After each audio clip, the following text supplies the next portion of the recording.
Greetings everyone, and welcome back to Joe's Metal Mancave vlog.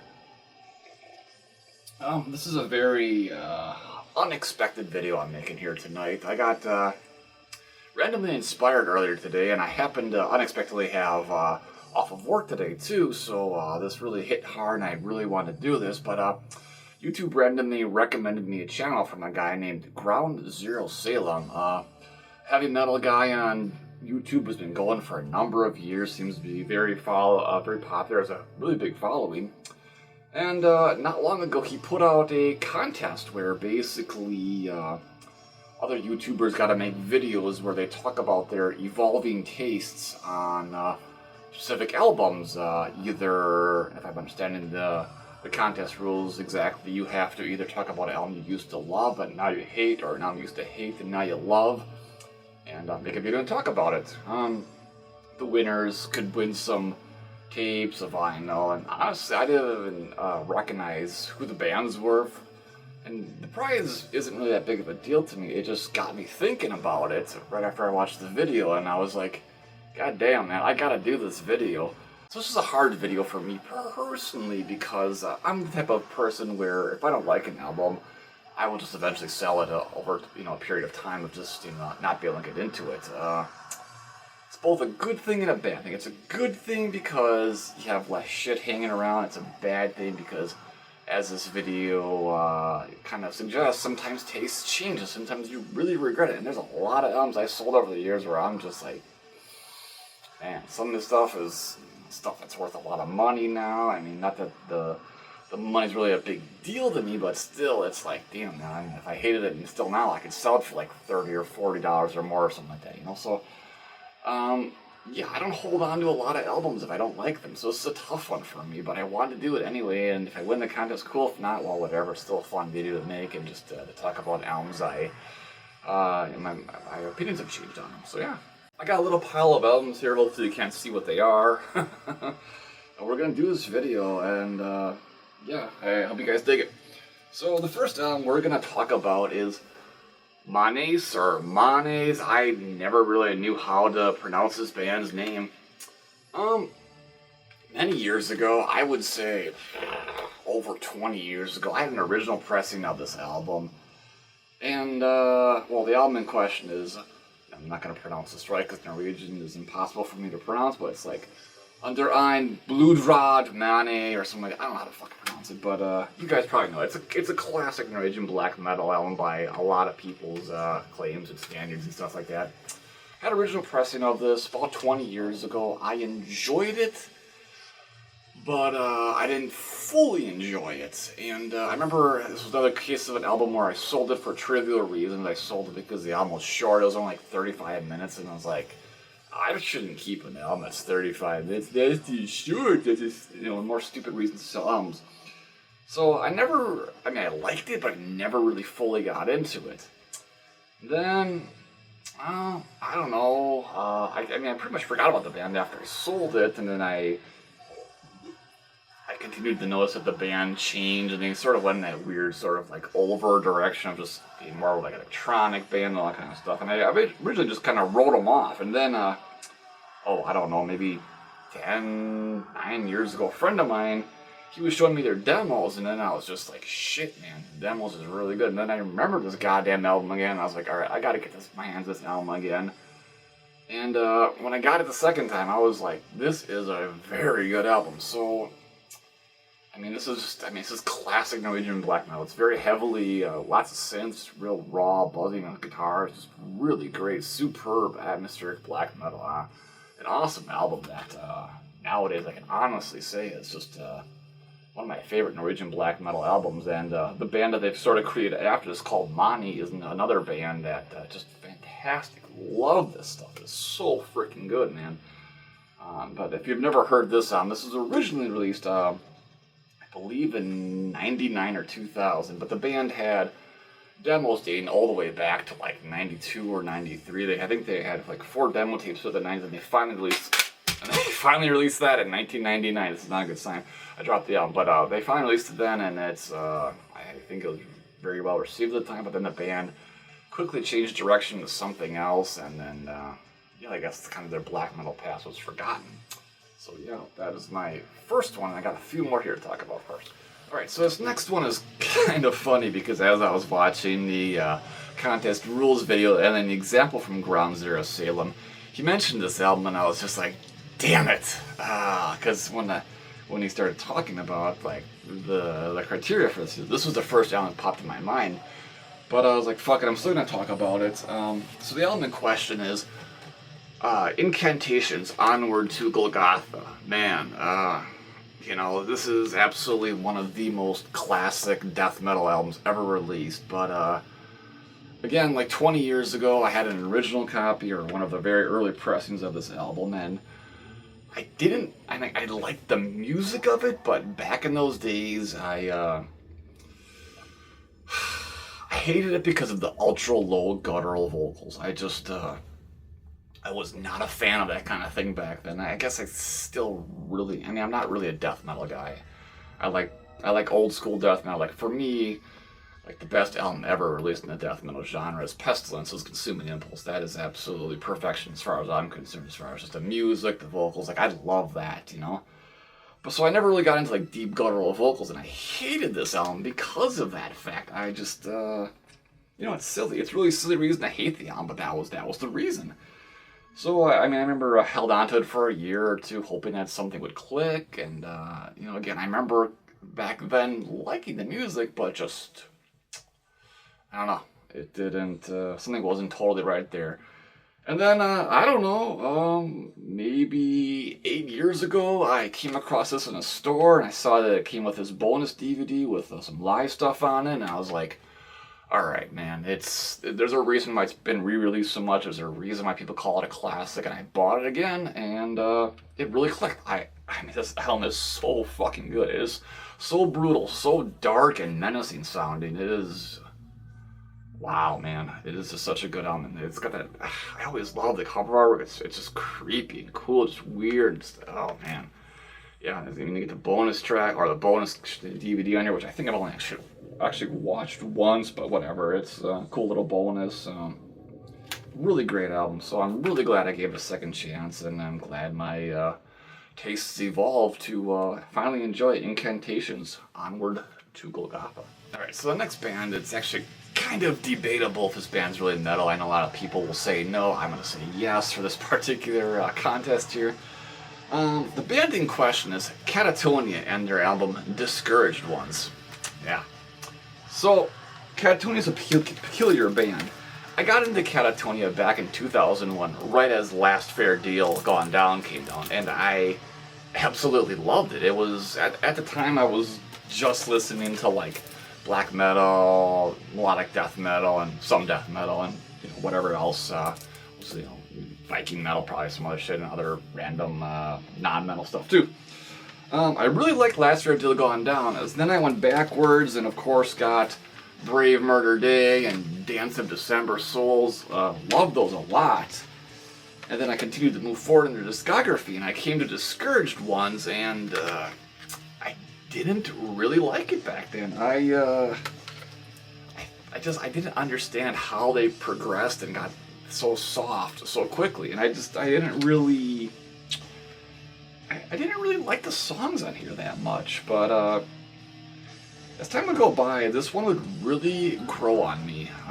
In particular, the song Cold Ways was just one of those songs I would listen to when I was just really in a depressive mood, and I'm the sort of person who will sometimes have very deep depressions for a rather long period of time, and I don't know if this sounds weird, but knowing that other people are depressed in this world and, you know, they make depressive music has always sort of helped me get through it in an odd sort of way. So this album sort of became like the soundtrack to my depression back in those days, and, well, I should say it was a couple years after owning this, I think actually that it really kind of clicked with me, but yeah, it's a really great album. I mean, obviously this was Catatonia when they were at their softest. I mean, it's debatable if it's really a metal record. I think some people want to call this like gothic metal too. I don't think that's appropriate, but Catatonia was unique back then. They're still unique now. I mean, I'm not really into the newer Catatonia stuff at all, but Discouraged Ones is a really good album. It's just, I guess, dark metal or dark rock. I don't know what you want to call it, but really good record. I really like a lot, and I like that it has the bonus tracks from Saw You Drown. Or wait, no, it doesn't. But it has the song Saw You Drown, which is a really good song. That one, I think I re-recorded on an EP or something called Saw You Drown, like the following year or something. Or maybe it predated this one. I don't fucking remember. But anyway, really good album, and you know, Catatonia's evolution is very peculiar. How they sort of went from like, you know, I guess they were originally a black metal band. Their very earliest days, and they went in the death doom phase, and then they went straight to this, and then they, you know, kind of were in this phase for a while. Then they sort of got heavier, then they sort of got darker, and then they sort of just got meh, not good at all. And I know a lot of people just like their earlier stuff, but for me, the cutoff with Catatonia is Night is a New Day. I think that's still a fantastic album. And just, I don't know, something happened after that where they just really weren't interested anymore. But yeah, that's Catatonia, and that's Discouraged Ones. My third pick for this little contest here. Alright, so two more albums I'm going to talk about in this little contest entry here for the ground.zero.salem Evolving Tastes contest. This is another album I bought originally about 20 years ago, probably, yeah. I remember I had original pressing again, and the reason why I bought it because I was and still am a huge Dissection fan, and well, John Nodveit from Dissection played in this album. So the album in question is The Blacks, Priest of Satan. Yeah. When I heard this album, when I got this album back in the day, I guess I was expecting something like Dissection. I was expecting something that was going to be melodic black metal, I guess. Then I got it, and that's not really the case with this album. This album, I mean, it has some melodic moments, but it's generally pretty raw and kind of ugly sounding black metal. I mean, John Nodveit, if I remember correctly, just does vocals on this. Maybe he plays some guitar, I don't remember. But it doesn't sound like Dissection, which, I mean, if it's a side project, it's a good thing, obviously, if you're not, you know, doing something that sounds like your main band. But, yeah, I didn't get this album back then. I wanted it to sound like Dissection, and it didn't sound like Dissection, so it disappointed me, and I wrote it off as just being generic, shitty, raw black metal.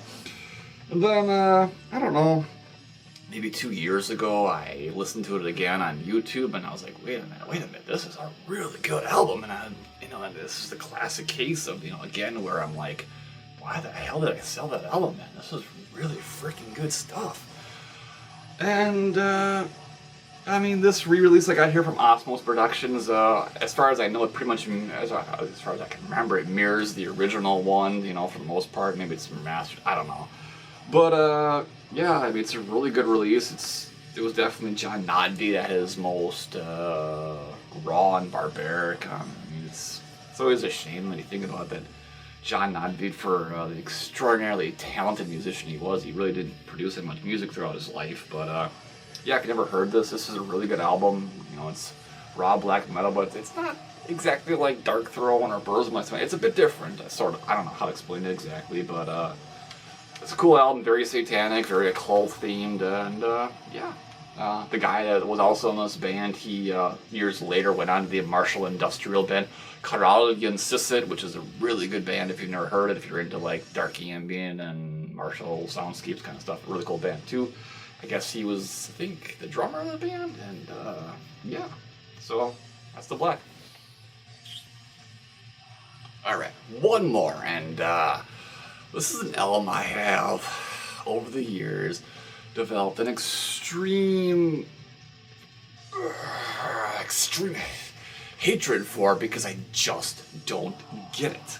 I don't fucking get this album, and a lot of people will say it is a brilliant masterpiece. And I bought it way back in 2000 when it was first released, and it was my first experience with this band, which was what sort of made it awkward, because I had read so much about this band going into finally hearing them that I was, at one hand I was like, well, this is really cool and different, but on the other hand I was like, well, this wasn't the dark, evil music I thought it was going to be. So the album in question here is Mayhem, and their album, The Grand Declaration of War. Yeah, that album. So yeah, this was the first Mayhem album I heard way back in 2000. And I had read all those stories about Euronymous being murdered and dead, committing suicide and all that stuff. So I was really expecting this just dark, grim stuff. But then I got this album instead, and I liked it because, like I said, it was different. I'd never heard anything like it exactly, but over time, I realized that I didn't really understand them. I didn't understand its influence or why all these years later people would call it a masterpiece. I don't understand why it's been re-released so many times. I don't get it. And I think this album, along with like the albums like Satiricon's, why can't I think of the name? But the one that was the late '90s and Thorns and Dodheim's Guards International 666, those were the albums that like effectively ruined the Norwegian black metal scene because they were so different. They were adding all this electronic bullshit in their fucking music, and I mean, okay, well, to be fair, I love the Thorns debut album, I do, but I could not get into that sort of, what the hell's that album called? That's that Turrican, oh, whatever. Up here. Yeah, I'll remember later, whatever.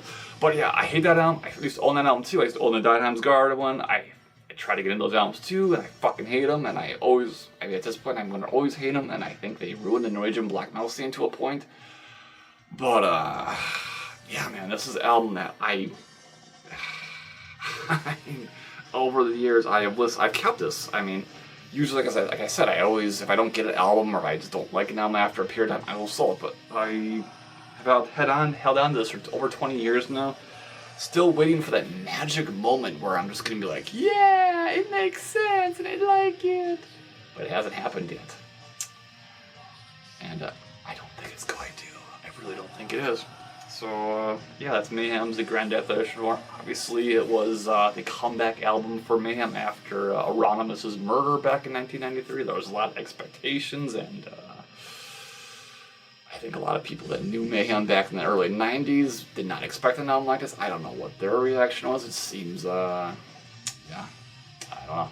But it's an album I guess I will continue to hold on to, just with the hope that maybe someday it will click with me. I don't know. But we shall see.